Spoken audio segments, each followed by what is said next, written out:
Hello again. It does sometimes seem as though there are no happy and prosperous black countries, either in Africa or the Caribbean. The lack of prosperity can hardly be due to a lack of natural resources, for we depend very heavily upon the aluminium ore in countries like Jamaica and the rare earth metals mined in Central Africa. Think also of the almost limitless amounts of gold and diamonds in South Africa, together with vast quantities of uranium. Yet South Africa is a country slipping further into the abyss with every passing day.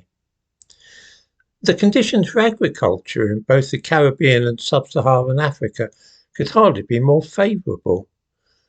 Remember when Rhodesia, now called by some weird native name, was the breadbasket of Africa? I mention these things because the traditional explanation for the failure of black nations to thrive, which is that they were gravely harmed by colonialism, is wearing a little threadbare these days. Kenya has been independent for 60 years now, and Haiti has been an independent nation for 230 years. For some while now, Haiti has been on the point of collapsing and becoming a failed state.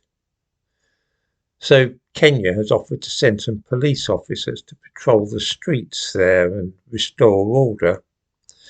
This is beginning to look very much like a case of the blind leading the blind, though, because Nairobi, the capital city of Kenya, is itself being torn apart by bloody civil strife.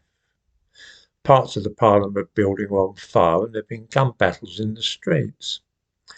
I should think that rather than sending their police off to sort out the fighting in the Caribbean, they'd be better advised to stay at home and deal with the violence and bloodshed there. My own perception, which I am perfectly prepared to believe is faulty,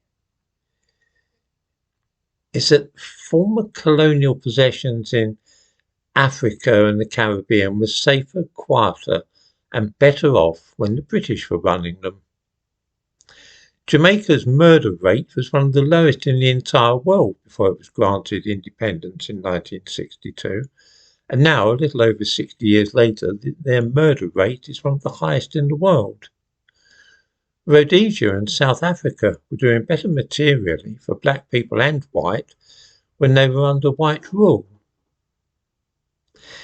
Now, I'm well aware that material prosperity is not everything, and that black people in the colonies were often treated as second-class citizens in their own countries. This is undeniably true.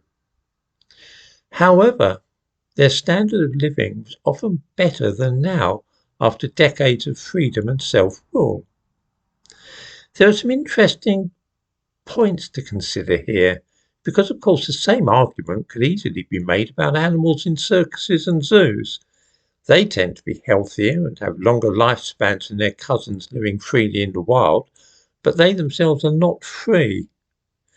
We look at South Africa and see what a dreadful state it is in since the end of the apartheid system, and ask ourselves if the people there think this has been a price worth paying for the end of white rule.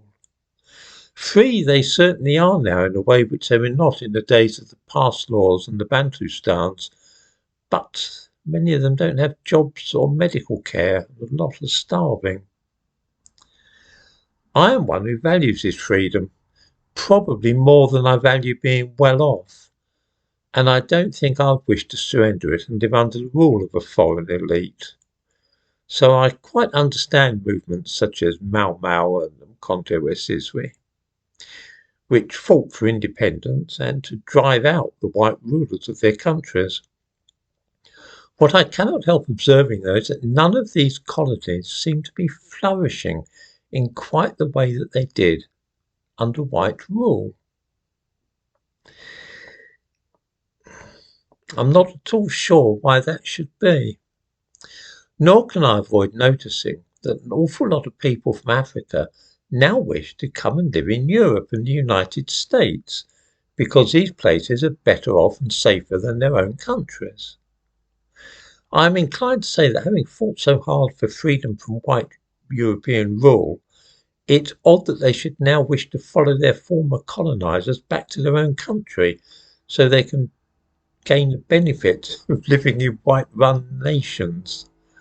One would have to be quite devoid of a sense of humour not to appreciate the irony of what is now happening with mass immigration from sub-Saharan Africa to Britain.